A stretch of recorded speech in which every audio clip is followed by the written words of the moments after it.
Yo, what's up mga kabudel? Magandang umaga sa inyong lahat. Ngayong araw, papunta na tayo sa ilog. Magtatry tayo mag-catch and cook ng native tilapia mga kabudel.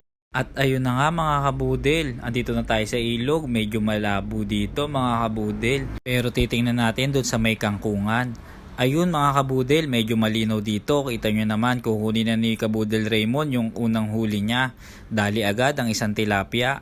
Pero kailangan lusungin dahil medyo mababaw, bumaon yung bala niya sa putik mga kabudel.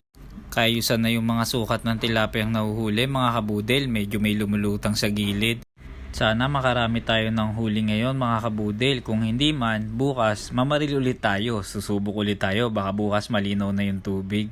Baka sakaling makarami tayo ng huli bukas mga kabudel kapag malinaw na yung tubig. Ilang oras na yung nakakalipas mga kabudel pero tatatlo pa lang yung huli natin. Medyo matatalino yung tilapia mga kabudel, kapag tinamaan yung kasama nila, hindi na ulit sila lumulutang. Kaya ang ginawa namin, hinagisa namin ang kangkong sa may malinaw na parte ng ilog para kumagat yung mga tilapia. Ang mga tilapia kasi dito mga kabudel, kangkong yung kinakain. Kung mapapansin nyo mga kabudel, may alon na yung ilog, malakas na kasi yung hangin. Bukas na lang ulit tayo mamamaril mga kabudel. Ito na nga pala yung huling tilapia ang nahuli namin. Bali ngayong araw, nakalimang tilapia pa lang kami mga kabudel. Magandang umaga mga kabudel, pangalawang araw ng tilapia hunting natin ngayon. Malabo pa rin yung tubig, kahit sa may kangkungan malabo pa din. Hindi nga pala natin makakasama si Kabudel Raymond kasi merong order sa kanila ng manok, medyo madami to. Kaya dalawa lang muna kami ngayong araw sa paghahunting ng tilapia mga kabudel. Halos walang lumulutang na tilapia mga kabudel. Kung meron man, nasa pinakagilid naman ito.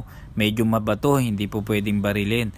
Dahil masisira lang yung bala natin. Maya pagbalik ni Kabudel Joseph, merong lumutang na isang tilapia sa medyo bandang gilid. Litaw na litaw kaya tinamaan niya ito. First catch of the day mga kabudel, sana pala rin tayo maraming lumutang sa gilid kahit malabo yung tubig. Para madagdagan yung iihawin nating tilapia mga kabudel.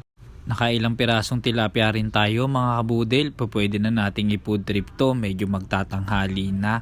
Tara mga kabudel, punta na tayo kay Kabudel Raymond. Pagdating namin, nag-iihaw na ng sweet corn mga kabudel, mabisang mabisa yan. Habang nag-iihaw ng sweet corn, nililinisan na yung tilapiyang iihawin natin. Bali 8 piraso lang yung iihawin nating tilapia mga kabudel. Ayan nga pala yung kinakatay nilang manok mga kabudel. Baka gusto nyong umorder, murang-mura lang yan.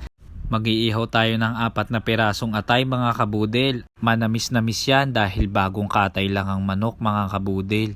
Garantisadong napakasarap niyan. Tinutuhog na ang atay mga kabudel. Huwag lang magkakamali ng tutuhugin, ay siya ka, garantisado putol yan.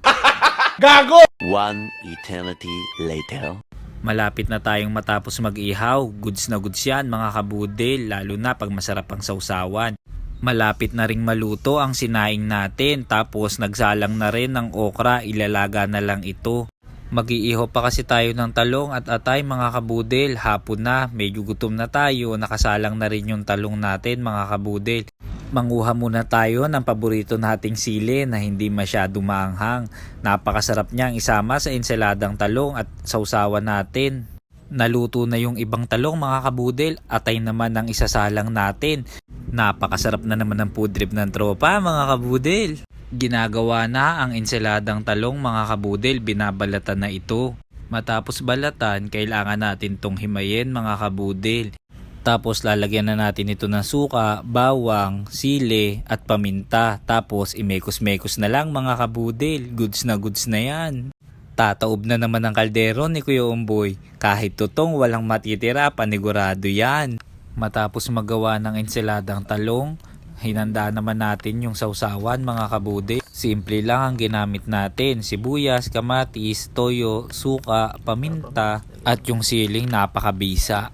Sausawan pa lang mga kabudel, pwede na natin itong iulam. Napakasarap niyan. Simpleng-simple lang pero mabisang mabisa para sa budel fight natin. Ayan na yung sili mga kabudel. Mabisang mabisa talaga. Walang masyadong anghang. A few moments later.